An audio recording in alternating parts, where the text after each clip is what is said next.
এক ব্যক্তি, এটা শোনেন, এক ব্যক্তি খুব তার শখ যে তিনি সাহাবীদের মতো নামাজ পড়া শিখবেন। কথা বুঝতে পারছেন? সাহাবীদের মতো নামাজ শিখবেন। তো একজন বরেণ্য আলেমের কাছে এসেছেন, এসে বলছেন যে আমাকে সাহাবীদের মতো নামাজ শিখিয়ে দেন। তখন সেই আলেম আরেকজন আলেমের সন্ধান দিয়েছেন, যা তুমি তার কাছে যাও, তিনি শেখাবেন। তো সেই ব্যক্তি একটু অবাক হয়েছেন, কারণ যাকে প্রশ্ন করেছিলেন তিনি অনেক বড় মুহাদ্দিস, আর যার কাছে পাঠানো হচ্ছে তিনি অত বড় মুহাদ্দিস নন, কিন্তু আবেদ, আমল করেন। তাকে গিয়ে বলছেন উনি আমাকে পাঠিয়েছেন সাহাবীওয়ালা নামাজ শিখিয়ে দেন। তখন তিনি বলছেন ঠিক আছে, সুন্দর করে ওযু করে আসো, সুন্দর করে ওযু করে আসো। ওযু করার সময় খালি খেয়াল রাখবা যে আমি ওযু করছি শুধু আল্লাহর সন্তুষ্টির জন্য। কি খেয়াল রাখবেন? ওযু করছি শুধু আল্লাহকে রাজি খুশি করার জন্য ওযু করছে, আর কোনো উদ্দেশ্য নাই আমার। ওযু করতে যাচ্ছে, তিনি আবার বলছেন দাঁড়াও, শুধু আল্লাহকে রাজি খুশি করার জন্য ওযু করো। আবার শুরু করছেন, আবার বলছেন শোনো, শুধু আল্লাহকে রাজি খুশি করার জন্য ওযু করো। এভাবে বলতেই আছেন, নামাজে দাঁড়িয়ে আছেন, দাঁড়ানোর আগে বলছেন শোনো, শুধু আল্লাহকে রাজি খুশি করার জন্য নামাজ পড়ো। বলতেই আছেন। এক পর্যায়ে সে ব্যক্তি নামাজ শুরু করলো, নামাজে মনোযোগ এদিক ওদিকে যায়, আর তার মাথায় এটা আসে, এই শুধু আল্লাহকে রাজি খুশি করার জন্য আমাকে নামাজ পড়তে হবে, শুধু আল্লাহকে রাজি খুশি করার জন্য নামাজ পড়তে হবে। এই চিন্তা তার মনের মধ্যে ঘুরপাক খাচ্ছে। এভাবে নামাজটা সে শেষ করেছে। শেষ করে চিন্তা করছে যে নামাজ তো পুরোপুরি মনোযোগ দিতে পারলাম না, বারবার মাথার মধ্যে এরকম চিন্তা আসছে, আল্লাহ আমাকে তো মাফ করে দাও, নামাজটা আমার মনে হলো না ঠিক মতো। তখন সে ফিরে এসে তার সে ওস্তাদকে বলছেন আমার তো নামাজ এরকম করে পড়লাম, কিন্তু শেষমেশ মনে হলো যে নামাজটা হয়তো কবুল হয় নাই, আল্লাহর কাছে খুব মাফ চাইলাম, আল্লাহ আমাকে মাফ করে দাও, নামাজটা মনে হলো না।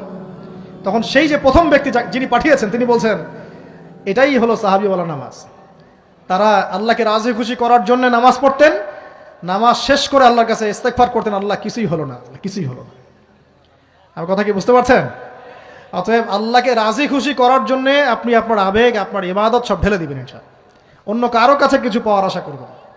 অতএব নামাজ আপনার মাদকের দিকে যাওয়া লাগবে না, নামাজই আপনার হতাশা দূর করে দেবে ইনশাআল্লাহ তাআলা। 2 নাম্বার আমল হচ্ছে কোরআন তেলাওয়াত। যে ব্যক্তি কোরআন তেলাওয়াত করতে পারে নিয়মিত, তার মনের মধ্যে এই হতাশা, এই ভীরুতা, এই কাপুরুষতা কিচ্ছু আসবে না ইনশাআল্লাহ। আমি গ্যারান্টি দিচ্ছি আপনাকে, হতাশা আসবেই না আপনার মনে যদি আপনি কোরআন বুঝতে পারেন। কোরআনের একটা আয়াত নিয়ে কোনো সময় দেখা যায় 2-3 ঘন্টা সময় পার হয়ে যাচ্ছে, আয়াতটা ছেড়ে সামনে যেতে পারছি না। কোরআনের ভিতরে ঢুকলে আপনি দুনিয়ায় ভুলে যাবেন কি হচ্ছে আশপাশে। আমি এমন অনেক আলেমকে দেখেছি যে একটা বই, পাতলা একটা বই, আরবি বই নিয়ে পড়া শুরু করেছেন, ওই যে ফজরের পরে জোহরের ওয়াক্ত হয়ে যাচ্ছে, বইটাই শেষ করতে পারেননি এখন। বুঝতে পারবেন না, যখন আপনি ইলমের ভিতরে ঢুকে যাবেন, কোরআনের ভিতরে, হাদিসের ভিতরে, আপনার দুনিয়ার খেয়ালই নাই। একজন আলেম তিনি এক রাত্রে একটা বই লিখেছিলেন, চটি বই, এক রাত্রের মধ্যে। বলা হচ্ছে তার সম্পর্কে বলা হচ্ছে যে রাতের খাবার তাকে দেয়া হয়েছে যে আপনি এটা খেয়ে নেন। তো সে খাবারটা পাশেই আছে, খাবারটা খাবো, এটা লিখে খাবারটা খাবো, এরকম তার চিন্তা ছিল। ফজর হয়ে গেছে, বই লিখাও শেষ, খাবার এই অবস্থায় পড়ে আছে, ডুবে গেছেন ভিতরে, খাওয়ার মাথায় তার খেয়াল নাই। এরকম হয়। একজন মনীষী, বিখ্যাত মনীষী, রিয়াদুস সালেহীন কিতাবের রাইটার, সংকলক আল্লামা নববী রাহিমাহুল্লাহ, এরকম সারা রাত চলে গেছে, পাশে 2টা খেজুর, ওই 2টা খেজুর খাওয়ারই সময় পাত, হাদিস নিয়ে গবেষণা করতে রাত পার হয়ে গেছে।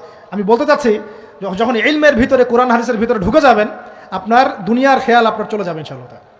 এই টেনশন, হতাশা, এই সেই বাদ, তখনই আল্লাহ পাক আপনাকে তার পক্ষ থেকে রহমত দিবেন, বরকত দিবেন, আল্লাহ আপনার দুনিয়ার কাজগুলো করে দিবেন ইনশাআল্লাহ। তখন দেখবেন কেউ আপনার দুনিয়ার ওই কাজটা করে দিয়েছে, কেউ ওই কাজটা করে দিয়েছে, কেউ বাসায় খাবার পাঠিয়ে দিয়েছে, আল্লাহ পাকই এগুলো করাই দিবেন ইনশাআল্লাহ। তো প্রিয় ভাইরা, মাদকে যাবো না আল্লাহর কাছে আসবো? 2 নাম্বার কোরআন তেলাওয়াত, 3 নাম্বার আল্লাহর জিকির। 3 নাম্বার কি ভাই? আল্লাহর জিকির। চলতে ফিরতে সব সময় মুখ চলতে থাকবে, মুখ না চললেও মন তাজা থাকবে, মনে জিকির হতে থাকবে। মনে জিকির করতে পারেন? মুখ নড়বে না, কিন্তু মনে আপনার একটা জিকির হতে থাকবে, সুবহানাল্লাহ ওয়া আলহামদুলিল্লাহ, লা ইলাহা ইল্লাল্লাহ, আল্লাহু আকবার। পারা যাবে? পারে। মানুষের মন কখনো চুপ করে থাকে না, কিন্তু মানুষের মন অলওয়েজ কিছু না কিছু চিন্তা করতে থাকে না, যতক্ষণ না ঘুমায় মানুষ। তো প্রিয় ভাইরা, বেশি জিকির করবো, সুবহানাল্লাহ, আলহামদুলিল্লাহ, লা ইলাহা ইল্লাল্লাহ, আল্লাহু আকবার, লা হাওলা ওয়ালা কুওয়াতা ইল্লা বিল্লাহ, এগুলো চলতে থাকবে। আল্লাহ পাক তৌফিক দান করুন, আমিন। আমরা আমাদের সমাজে যুবকদেরকে এরকম টিকটকে দেখছি, অনলাইনে আসক্ত দেখছি, জেনায় আসক্ত দেখছি, পর্নোগ্রাফিতে আসক্ত দেখছি। আমরা দেখছি আমাদের যুব সমাজকে মাদকে আসক্ত, কিশোর গ্যাঙ্গে আসক্ত। এইগুলো কি আমাদের কাম্য ছিল ভাই? আমাদের কাম্য ছিল? এই অবস্থায় কি যুব সমাজ আল্লাহ পাকের দিনের পতাকা হাতে নিয়ে আল্লাহর জমিনে দিন কায়েম করতে পারবে কিনা? একটু আমাকে উত্তর দেন দেখি। এখন এই অবস্থায় পারবে? অতএব অবস্থার উন্নতি করতে হবে কিনা? উন্নতির জন্য রাজি আছি কিনা ইনশাআল্লাহ? আমরা চাই কি আল্লাহ পাকের দিনটা আল্লাহর জমিনে প্রতিষ্ঠা লাভ করুক, আল্লাহর দিন সবার ঘরে ঘরে পৌঁছে যাক, আল্লাহ পাকের দিনের যে সৌন্দর্য সবাই সেটাই, এই সৌরভটা সবাই পাক। আমরা চাই কিনা? সমাজে শান্তি প্রতিষ্ঠা হোক, আবার সেই রাসূলের মতো যুগ চলে আসুক, আমরা চাই কিনা? অতএব আমাদের সবাইকে যৌবনের এই প্রলোভনগুলো থেকে বেরিয়ে এসে আল্লাহ পাকের ইবাদতে আত্মনিয়োগ করতে হবে। আল্লাহ পাক আমাদের সবাইকে তৌফিক দান করুন, বলি আমিন। আমাদের সবাইকে আল্লাহ রাব্বুল আলামিন কোরআন এবং হাদিসের গভীর জ্ঞান অর্জন করার তৌফিক দান করুন।